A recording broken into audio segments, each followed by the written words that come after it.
오늘 말씀은 마태복음 9장 27절에서 38절의 말씀입니다. 저와 여러분이 한 절씩 교독하시겠습니다.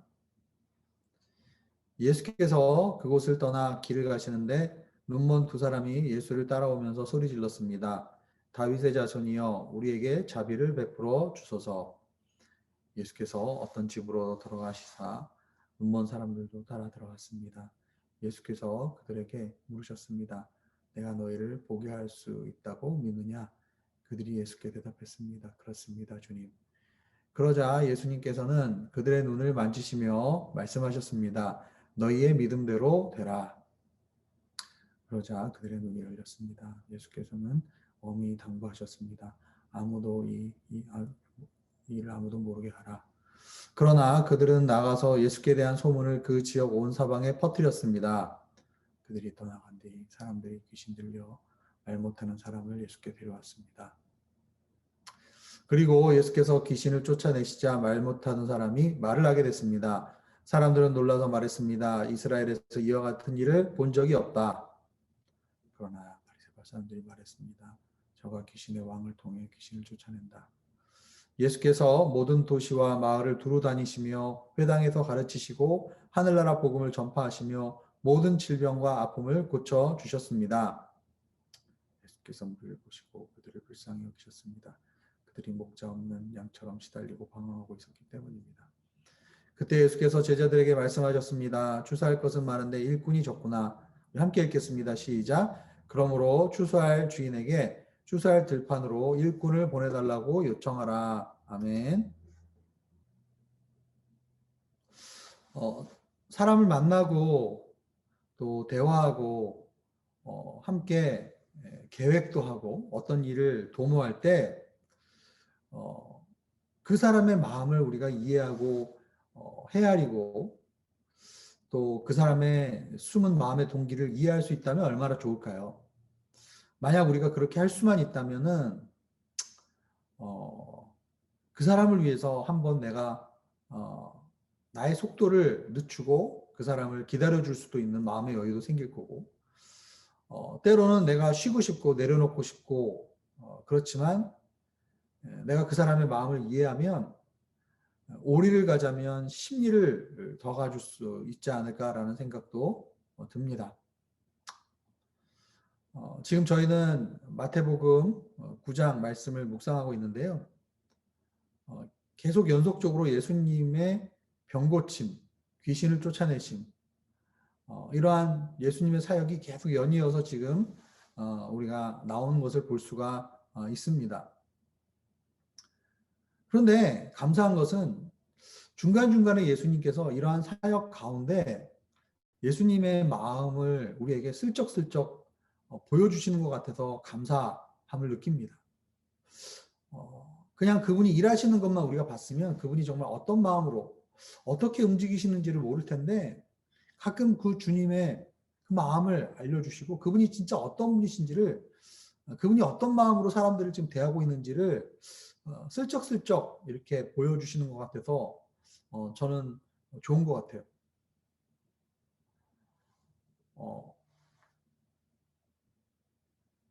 누군가 함께 길을 걷고 있는데 그 사람이 걸으면서 대화하면서 그 사람이 정말 어떤 생각을 가지고 있고 어떤 마음이고 내가 지금 어느 방향으로 길을 걷고 있고 또 어떤 목표를 갖고 있다라는 것을 우리가 중간에 길을 동행하면서 걸어가면서 그것을 알게 될 때 얼마나 우리가 기쁘고 그 걷는 길이 정말 피곤치 않고 또 함께 그 길을 걸어가면서 많은 생각과 또 그런 것들이 우리에게 생기지 않을까라는 생각을 해보게 됩니다. 어제 본문에서 회당장 야이로의 집에서 예수님께서 죽은 사람을 살리셨어요. 죽은 딸을 살리셨어요. 만약에 우리 같으면 어땠을까요?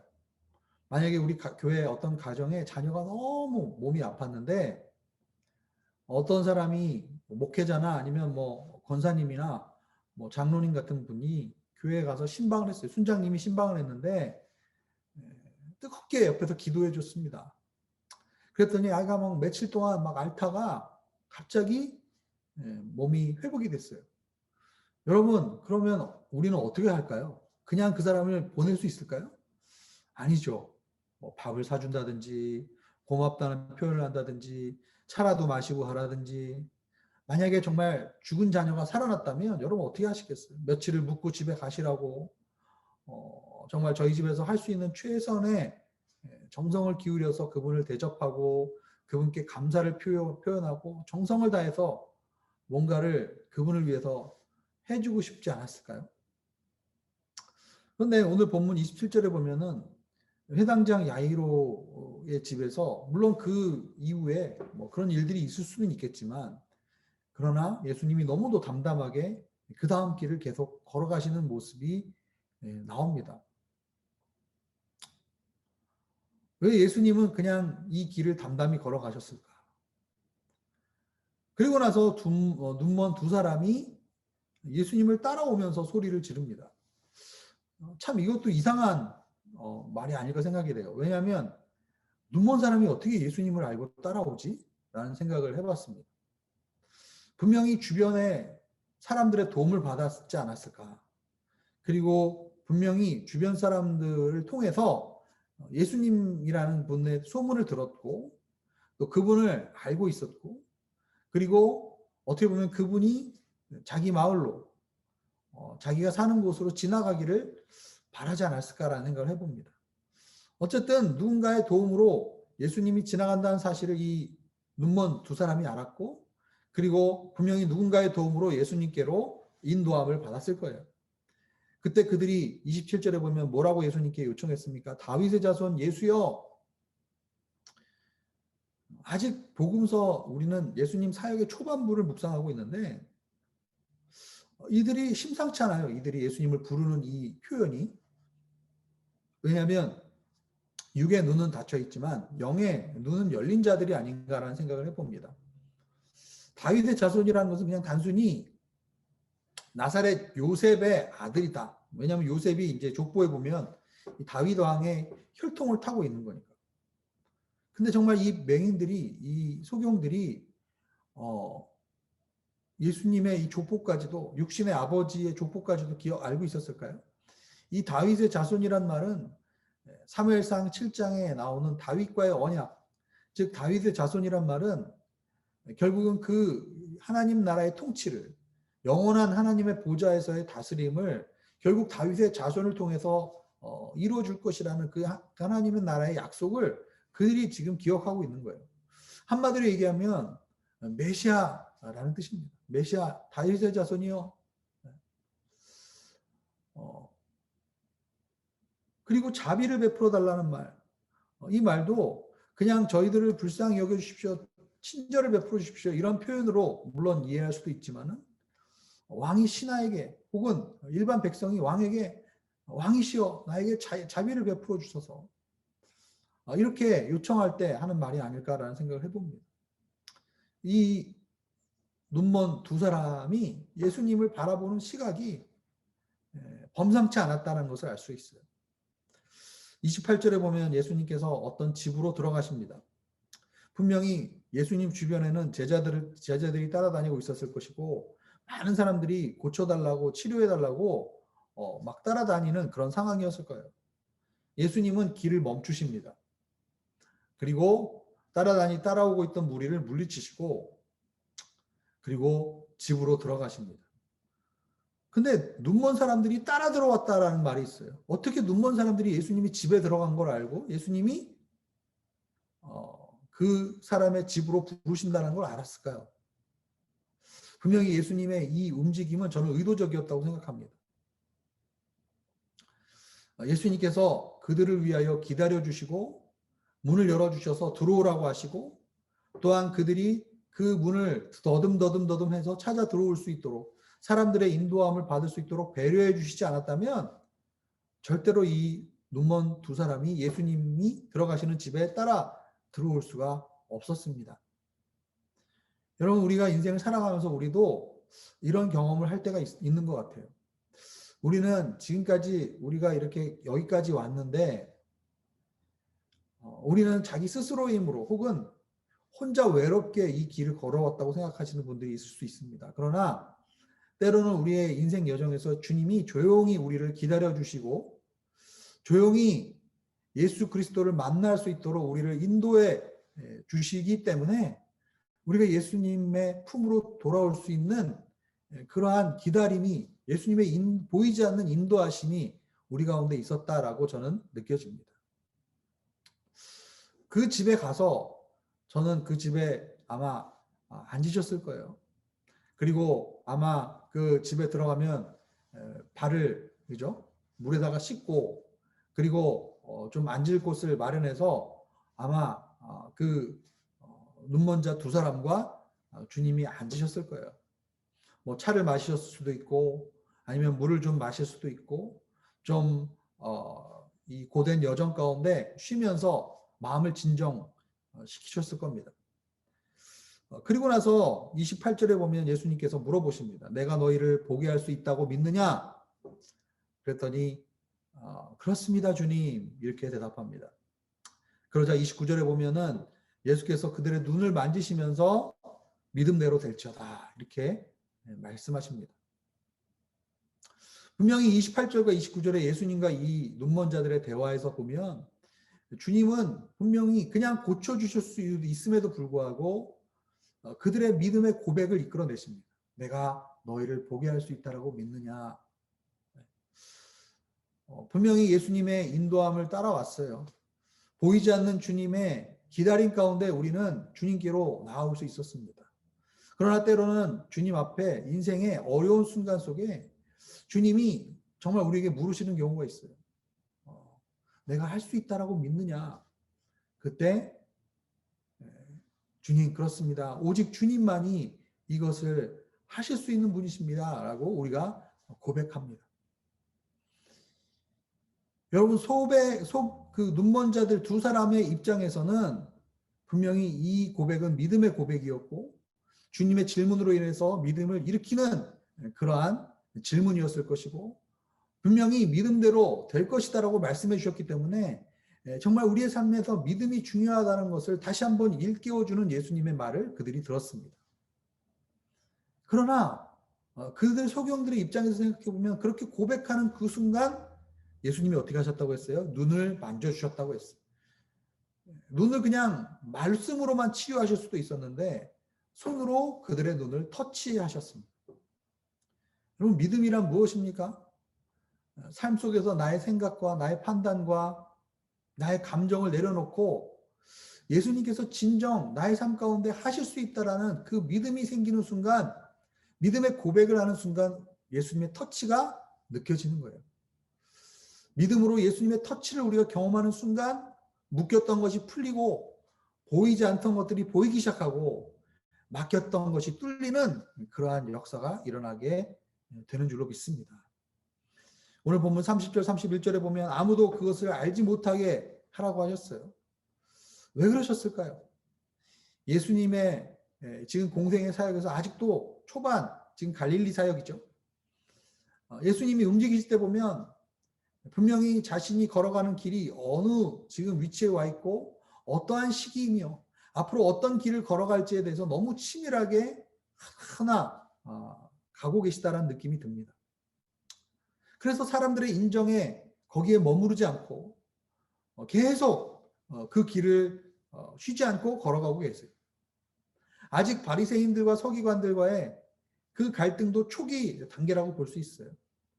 기적을 섣불리 유통시켜서 너무 초기부터 바리새인들과 이 이스라엘 지도자들의 주목을 받는 순간 예수님께서 초기에 하시고자 했던 그 사역이 방해를 받을 수도 있지 않을까라는 생각을 해보게 됩니다. 그러나 아시다시피 이 사람들이 눈이 열리는 순간부터 소문을 온 지역에 사방에 퍼뜨리고 다닙니다. 그리고 나서 이제 귀신 들려 말 못하는 사람들이 예수님께 찾아옵니다. 그리고 예수님은 이들의 귀신을 쫓아내자 이들이 말 못하던 것들이 열리게 되죠. 그러고 나서 34절에 보면은 바리새인들이 또 찾아오죠.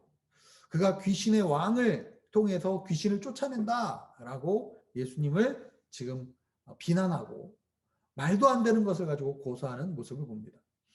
아마도 소경들이 조용히 조금 했다면, 사방에 퍼뜨리지만 않았다면 아마 좀 더 주목을 덜 받았을 거고, 이렇게 부당하고 또 말도 안 되는 이러한 고소를 통해서 예수님이 공격을 받지 않으셨을까라는 생각을 해봅니다.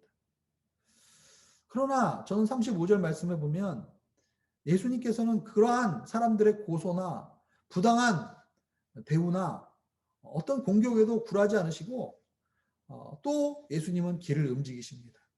예수님이 가야 할 길을 가고 계시는 거예요.